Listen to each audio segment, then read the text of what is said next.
ხდება ხოლმე, ხდება. მოგესალმებით, ცოტა ხმა არა მაქვს, კაციებული გახლავართ. საღამო მშვიდობისა, ჩემო ძვირფასებო, დღეს 5 შაბათია, საღამოს 10 საათი და რუსთავი 2-ზე ტრადიციულად პატა და ნიკას შოუ ეთერში. არ არის ეს უბრალო ამბავი და აპლოდისმენტებს გასვათ. ეს ყველაფერი წარმოიდგინეთ, რომ მაჟორში წარმოსთქვა ჩვენმა ნიკოლოზმა. და არანაკლებ აპლოდისმენტებს იმსახურებს ის ფაქტი, რომ ჩვენ შოუს მუსიკალურად აფორმებს და ქეიფის და დროსტარების გაწყობაზე გვაყენებს ქსოვრანები და გიორგი სოშიტაშვილი.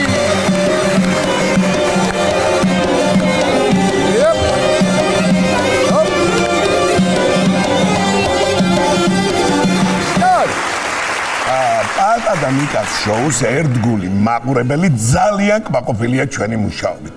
მაგრამ გაგიკვირდებათ და უკმაყოფილებასაც გამოთქვამენ. რატომ კაცო, რას გვერდშია, რა ხდება? რაო და თქვენ შოუს რო უყურებთ, მეორე დღეს სამსახურში მახსენდება ეგ თქვენი ხუმრობებიო. ამით ხდება სიცილი და ხელს ვუშლი სამუშაო პროცესო. ორჯერ გამაფრთხილა უკვე უფროსმა და გამომაგდებს მესამე გაფრთხილებაზეო. კი, მაგრამ სად მუშაობს ეგეთ ადგილას გაცინება რა შეიძლება, ხო შეიძლება რომ გვითხრა რაღაცნაირად. კატაფალკი ძღოლი ყოფილა. ვერა, კარგი ამბავი. გადაჟექი ჩემო ძმაო ტაქსიზე და იცინე რამდენიც გინდა თან გზავრი მაინც აკვება რა ვიცი ხო თორემ კატაფალკაშიც თუ აკვამ გზავრი სიცილში მე ნახე არა ჯვარია ქაურბასო და არ იქნება ეგ თლად კარგი ამბავი. განვაგრძოთ მოკლედ ჩვენი მონოლოგი. მინდა გითხრათ რომ შაბათს და კვირას კომედი არხზე საღამოს 8 საათზე მიხო და მაროს ახალ სერიებს აუცილებლად უნდა უყუროთ. ხო უნდა უყუროთ. ორ შაბათსაც უყურეთ და იცით, ხო? გასაგებია ხა, ნუ გადაახვევენ, გადმოახვევენ. სწორი გადაწყვეტილება, მაგრამ შაბათ და კვირას საღამოს 8-ზე კომედიზე ჯობია ახალი სერიები. კი ბატონო, თან იმისთანა სერიები უწევს, რომ სიცილი არ აქცდებათ გენაცვალებ. მოდი გადავიდეთ ახლა ამბების მიმოხილვაზე. 21 წლის ახალგაზრდა კაცი მშობლებს უჩივის. ჩემი ნებართვის გარეშე როგორ გამაჩინე. ადექით ახლა და მარჩინეთო. თუ გამაჩინე, კიდეც მარჩინე, ქართული ყურა. რა ენაღება, მე მშობლებმა რაო, რას იცახია? მამამისმა არც მე მინდოდა. მაგრამ იუადა გასულ პრეზერვატივი რო შაბამტენესო. აფთიაქ სხვა რუჩივლებ ახლაო. გასაგებია. დედამისმა კიდე უთქვამს თურმე დედამის 9 თვე მუცლით გატარებდიო და ვაით ხშობე ვუით გზარდე და მაგის თანხას გაგიქვითაო. მოსამართლეს უკითხავს ამ ბიჭისთვის. ახლა რომ ჩივიხარო 21 წლის მერე აქამდე სად იყავიო და აქამდე ისედაც მარჩენდენო და აი ზოგჯერ როგორ ამართლებს გამოთქმა. ამის გაკეთებას ერთი ტაბურეტკა გაგეკეთებინა ჩამოждდებოდი მაინც. მართალი ხარ. მოკლედ ნუ მოვიშლით ახლა ნერვებს და გადავიდეთ შემდეგ თემაზე. ნახოთ ფოტო. აი ამ კაცს დააკვირდი 32-ის მაგივრად 42 კბილი აქვს და სოფლიო რეკორდის მფლობელია. ეს ყველა კბილი პირშია აქ.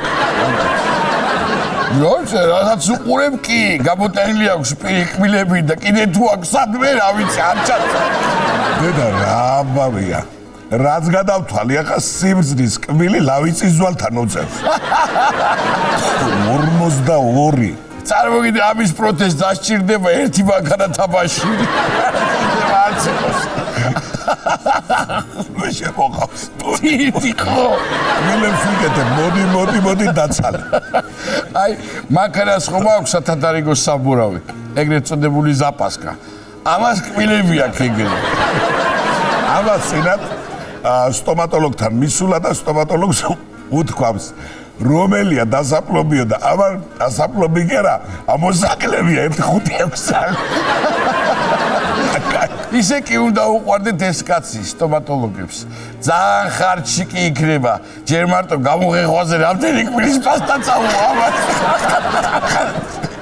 მიშამით ბიჭო კბილი რომ სკივა და ექიმი ეკითხება რომელი კბილი სკივაო და ეს რო პასუხობს მესამე რიგში მეოთხე მწკრივის 42 კბილი სამაგიეროთ მოხარშული სიმინდის ისე ჭამს თურმე მოხარშული მარტო დაჯექი და უყურე თვავს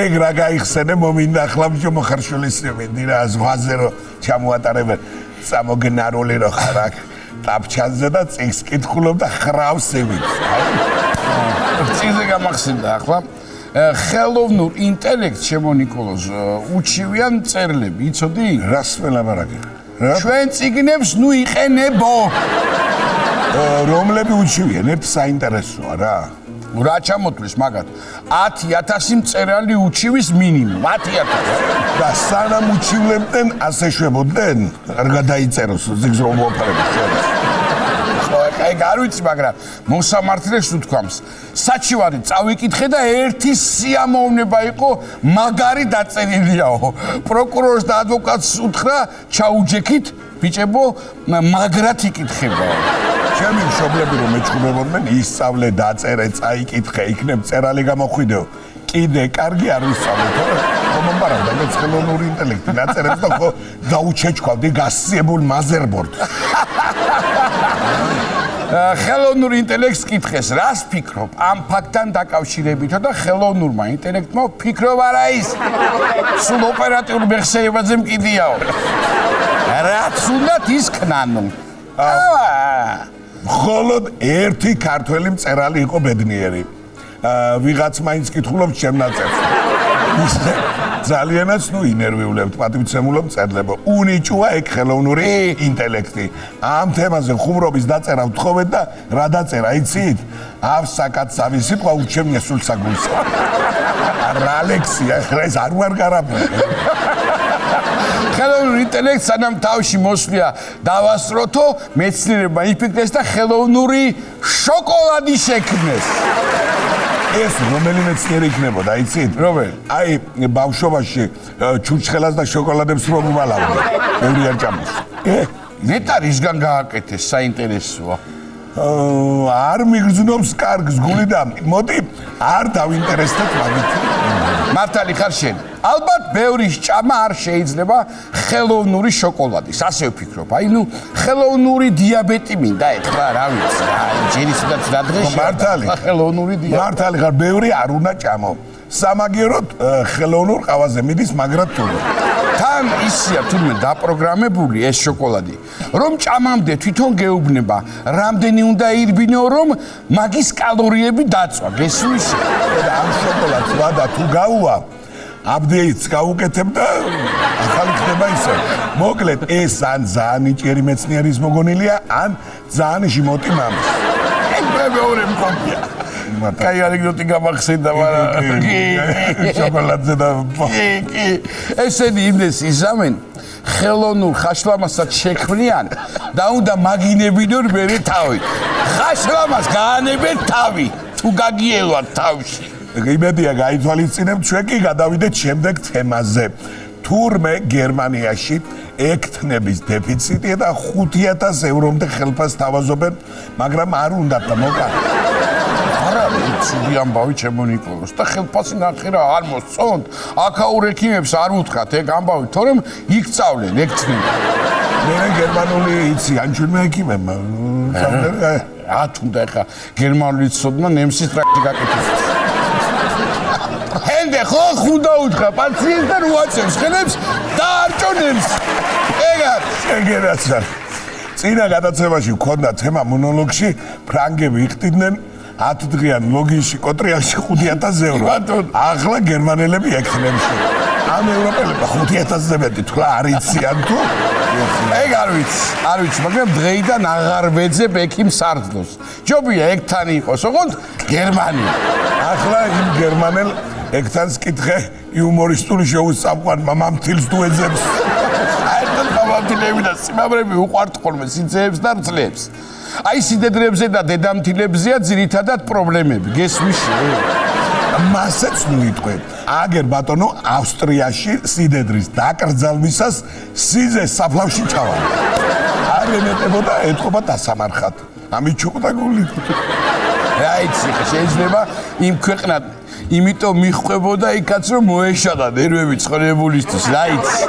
ეგ არ ვიცი, მაგრამ პანიკაში ჩავარდნილი სიძე მინახავს, შოკში ჩავარდნილი მინახავს, მაგრამ საფლავში ჩავარდნილი და ჩამხობილი პირველად.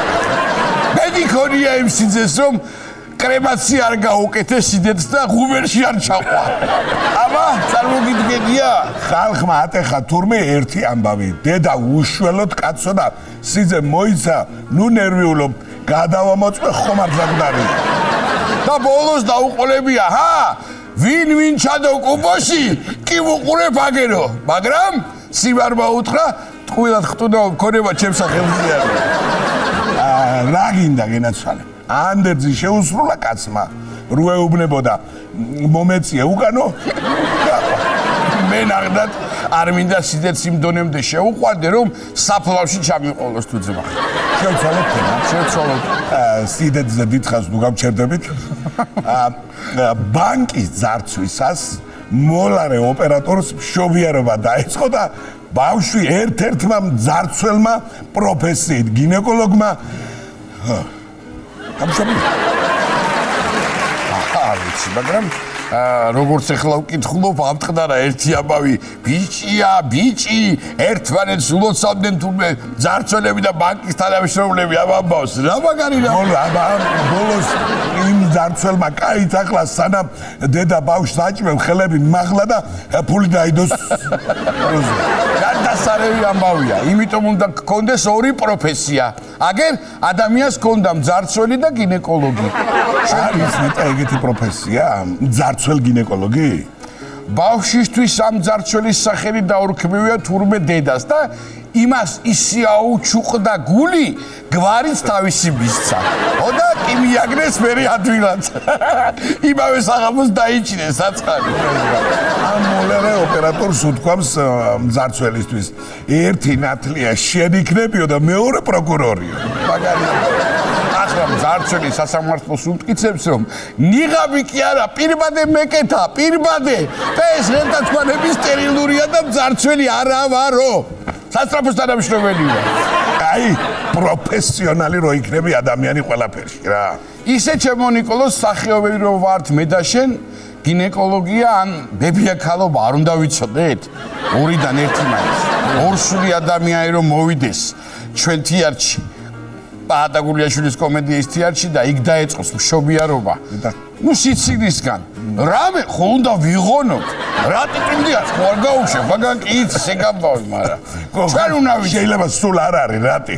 ხო თან აპრილში იმდენი სიცილი გელოდებათ რომ მაინც და მაინც მე-9 თვეში თუ ხართ შეიგავეთ თავი ერაცვალე რა. და რომ გააჩეთ მერე მომძამდით ბავშვთან. მოკლედ თეატრის მისამართსაც შეგახსენებთ კიდევ ერთხელ ბარენ ჩვენს მაყურებელს 13 ასრველი მამის 95-ში გელოდებით და რაც მთავარია იმდენი გამოხმაურება მოყვარო. ესე იგი როგორ გვაინტერესებს რა სიუჟეტია სპექტაკლია. მოკლედ 17 აპრილის ბილეთებია დარჩენილი ცოტა რაოდენობით უკვე 17 აპრილის ბილეთები და რაც მთავარია დღეს გადავწყვიტეთ თქვენთვის სიურპრიზი გაგვეკეთებინა და ამ ძალიან კარგი პიესიდან იქაური აქაურები ნაწყვეტ შემოგთავაზებთ გადაცემის ბოლოს პატარა ნაწყვეტს რომ თავად დარწმუნდეთ რომ აუცილებლად უნდა მობრძანდეთ თეატრში. ისე ჩემო პატა მარტის თვეა რა. ახლა ყველაზე ძალიან გამძაფრებული ადამიანებში სიყვარული, ნება ერთმანეთისკენ ტოლვა. ძირითადად ამ დროს იქნება ოჯახები. კი, ხმაზე გეტყობა. გამოცილი ენერგია. კი ბატონო, მეც მარტში აუხსენი ჩემს მეუღლეს სიყვარული, აბა როგორ? აბა ქორწილი შემოდგომაზე რა დახო? შემოდგომამდე ჩემს იდეც მუხსნილი და იმიტომ. ნუ კაი ბიჭი ვარ. არ ჯერო და ძლივს დავაჯერე. რაც მთავარია დააჯერე. ხო და მოდი დიდი ხანია ჩვენი მაყურებლის საყვარელი ჯგუფი მსუქადი ოდელა არ გქონია სტუმრად და არ მოვიწიო.